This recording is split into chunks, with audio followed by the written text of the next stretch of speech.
O requerimento de número 16.659 de 2025, ele versa, presidente, é um requerimento à mesa diretora para que o presidente dessa casa, através da Escola do Legislativo, que Vossa Excelência está à frente e muito nos orgulha, tem feito trabalhos excelentes, concursos para os servidores, para os nossos mandatos, para os nossos assessores, mas esse, presidente, é uma necessidade urgente. Ele versa sobre ações, campanhas de conscientização sobre a violência política contra as mulheres e nós solicitamos que seja via a Escola do Legislativo para que Vossa Excelência possa acolher inúmeras demandas que, às vezes, subnotificadas, não chegam à Escola do Legislativo. Senhoras e senhores, é muito comum aqui nessa casa, por ser uma casa, vamos assim dizer, legislativa, onde o poder legislativo é exercido por vereadores e vereadoras, nós ficarmos nos corredores, enquanto vereadoras, parlamentares, e escutarmos de servidoras ações, atitudes que nos remetem à violência política. E isso é muito triste quando acontece ainda em tempos tão modernos, em que a luta já avançou tanto, mas é muito comum a gente escutar relatos de assessoras, de servidoras, de um tom mais ríspido, de uma forma indireta e, às vezes, pejorativa de se dirigirem às servidoras dessa casa, às assessoras, e a gente chega até às parlamentares. Não adianta alguns acharem que violência política é um conto de fadas ou uma invenção da nossa cabeça, como alguns costumam dizer, porque nós temos estatísticas para isso. Mas eu ouço com atenção a vereadora Jo Cavalcante. Eu quero agradecer a oportunidade desse aparte, vereadora, porque a gente, infelizmente, sabemos que somos a maioria da população e ainda somos atacadas com base do machismo e do racismo, principalmente nós, mulheres negras. E é lamentável que a gente ainda tenha que testemunhar esses comportamentos, principalmente dentro das casas legislativas, não só aqui em Recife, mas em outras, né? Foi exemplo de como o ataque do senador Plínio à ministra Marina Silva repercutiu como se fosse uma brincadeira. Mas a gente sabe que nossas vidas, nossas atuações não podem ser tratadas como brincadeira. E, para além disso, a gente, enquanto deputada, vereadora, ministra, enfrentamos essa violência de perto. E me parece que não levam com a atenção que deveriam levar, né? Para além do seu requerimento, a gente também protocolou um projeto de resolução que propõe a inclusão de dispositivos no Código de Ética para que a casa possa vedar e penalizar esse tipo de comportamento, né? A gente já vem dialogando aqui enquanto mulheres e nós sabemos que nossa força, nossa resistência é que pode mudar esse tipo de ação que acontece contra nós mulheres, né?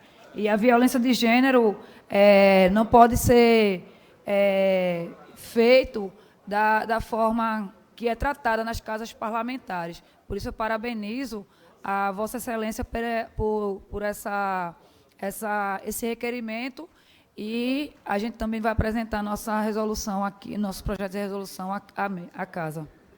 Obrigada, vereadora Jo Cavalcante. Acolho a parte de Vossa Excelência na íntegra. Já parabenizo pelo dispositivo que Vossa Excelência vai apresentar. Nós também apresentamos um projeto de resolução para fazer uma alteração no PDL que criou a Escola do Legislativo, inclusive acrescentando um inciso que versa oferecer aos parlamentares e aos servidores da Câmara Municipal do Recife, a cada semestre, cursos, ações educativas, atividades, eventos e ações de conscientização e prevenção à violência política contra a mulher.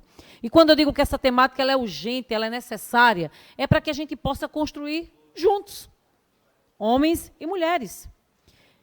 Porque num espaço como esse, onde nós somos apenas 8, deveríamos ter mais mulheres, é possível que cheguemos a 50%. Já imaginaram isso aqui nessa casa? E essa convivência ela tem que ser saudosa, ou sadia, amistosa, mas, acima de tudo, respeitosa de ambas as partes. Eu ouço com atenção o vereador Gilson. Filho. Muito obrigado pela parte, vereadora. Quer dizer que eu estou do lado de vocês, mulheres, para o que deve a gente está aqui para apoiar, e eu tenho certeza que todos os vereadores dessa casa também estão aqui para apoiar vocês nessa casa. Eu venho para a parte aqui para lamentar um fato que aconteceu ontem à noite no jogo do esporte feminino. Não sei se vocês ficaram sabendo, mas as nossas meninas do esporte ontem sofreram com um ato triste de racismo, quando elas foram jogar lá no Rio Grande do Sul contra um Internacional. E eu queria, presidente, pedir a Vossa Senhoria, ao primeiro secretário aqui também, para que essa casa em conjunto fizesse uma nota de repúdio a esses atos racistas que as nossas jogadoras sofreram ontem à noite. E muito obrigado pela parte, vereadora. Quero dizer que a gente está aqui para combater qualquer ato que vocês sofram nessa casa. Muito obrigado. Obrigada, vereador Gilson. É assim. Nós temos outros projetos que versam sobre, leis, inclusive, que versam sobre violência, vereador Davi Muniz. Nós não podemos ir ao estádio de futebol, porque lá nós somos vítimas de violência. Nós não podemos estar em espaços como esse, que a gente não saiba e não tenha conhecimento de diversos episódios. Por isso que eu acredito na educação.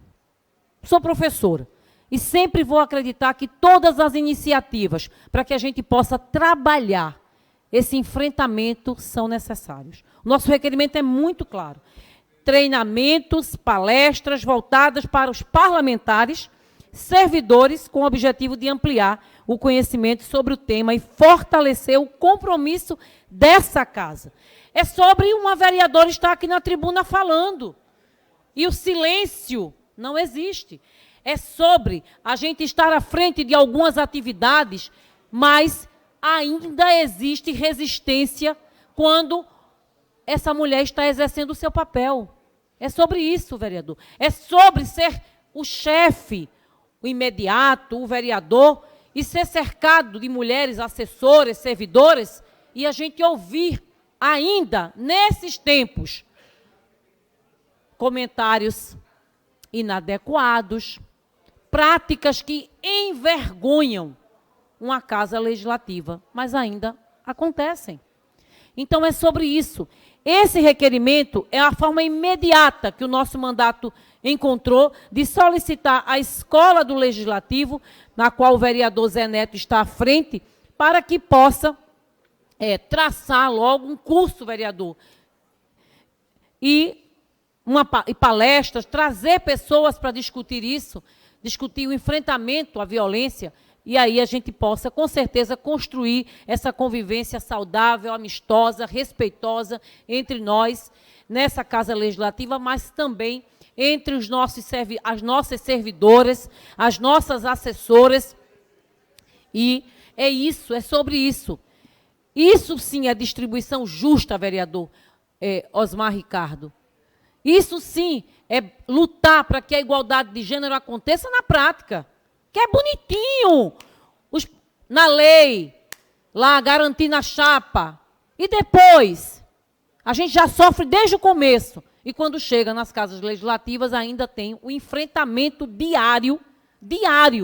E isso é exaustivo, é cansativo. Às vezes a gente é tida como a louca, a chatônia, a que fala muito, a que discute tudo. E daí, se somos? Qual o problema? O que se tem a ver com isso? É uma casa legislativa. E se nós estamos aqui, é para falar sobre nós. É para falar sobre nossas causas, nossas pautas.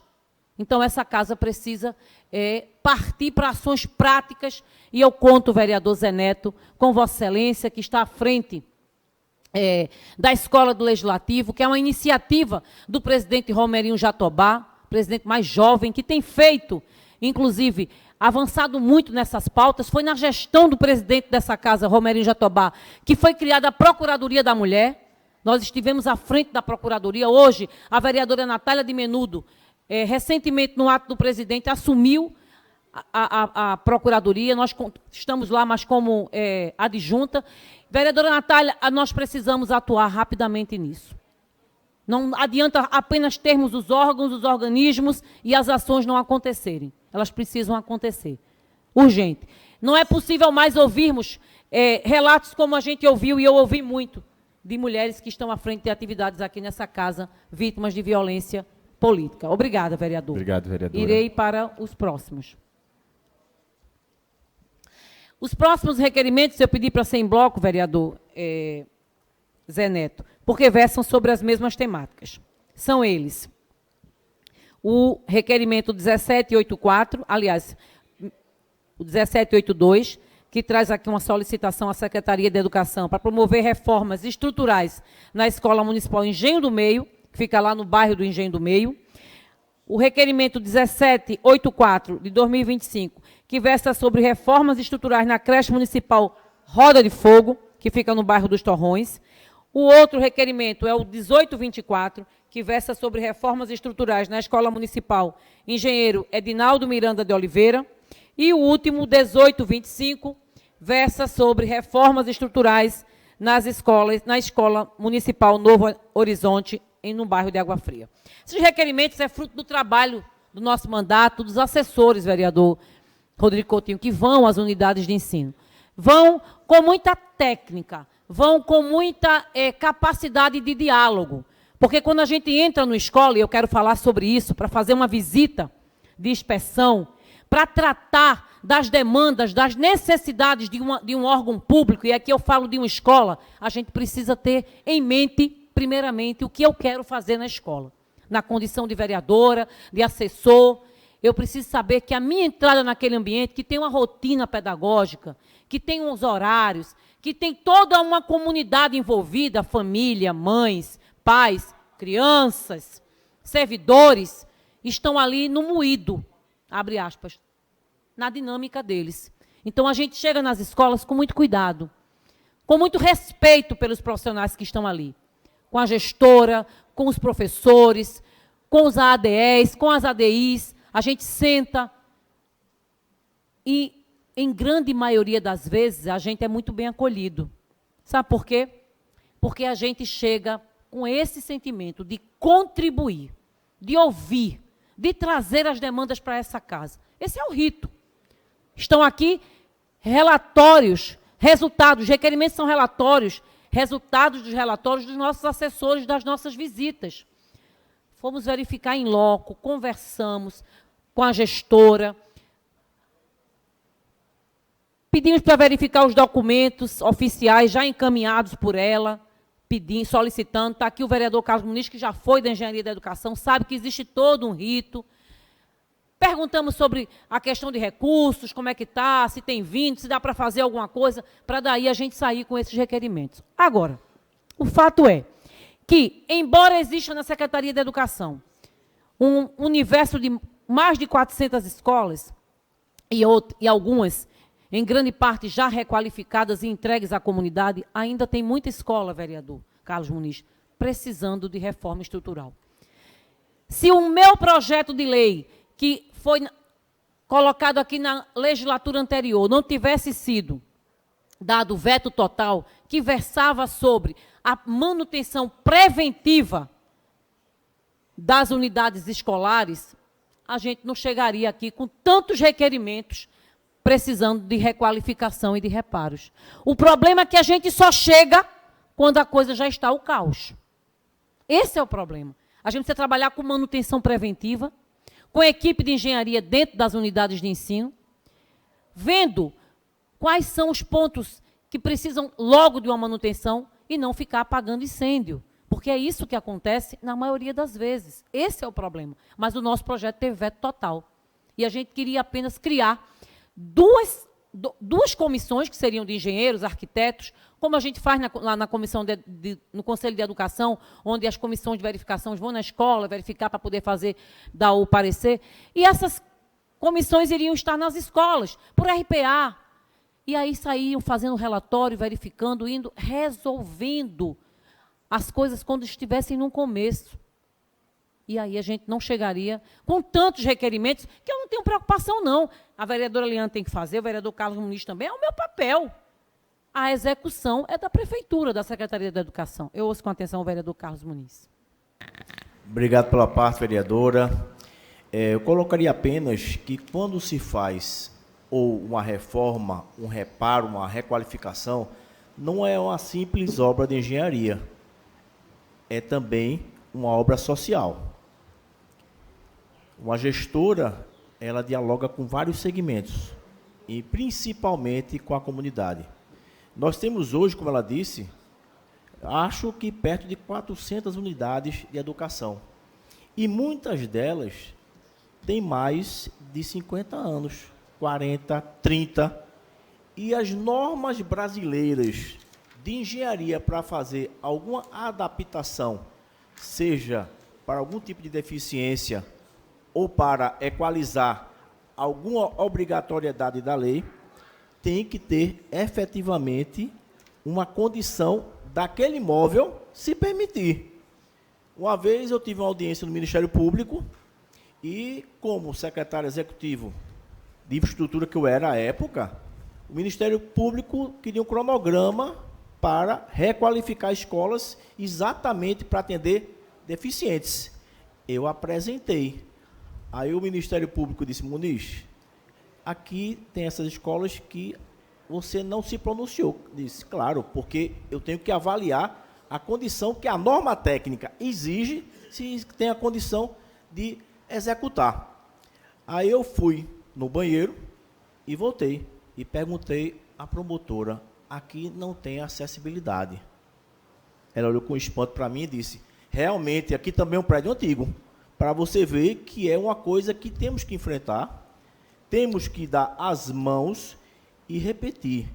São obras não só de engenharia, mas obras sociais, que muito bem disse uma servidora pública, uma gestora exemplar, que trabalha domingo a domingo, dava essa conta e verificando tudo aquilo que a comunidade precisava e dialogava muito bem. No colégio Oswaldo Lima Filho, né, a gestora aqui, inclusive, cedia os espaços na quadra para esse diálogo com a comunidade, que é muito fácil, às vezes, colocar um requerimento e não haver esse circuito, esse diálogo com a gestão, até porque isso cria uma distância, e é tudo isso que a população quer, é a aproximação do vereador com a comunidade e tratando as coisas como devem ser, seguindo os caminhos, vendo as dificuldades e verificando até as possibilidades. Por exemplo, ali, depois da UR3, você tem ali, me esqueci o nome do bairro, rapaz, que é bem perto da BR. Lá, há vários anos, a prefeitura está procurando o terreno e não consegue. Então, são essas questões que a gente tem que pontuar. E desculpe se eu me aluguei, mas é importante colocar esse meu opinativo. Obrigada, vereador Carlos Muniz. Vossa Excelência conhece muito, tem expertise, passou muito tempo na engenharia da educação.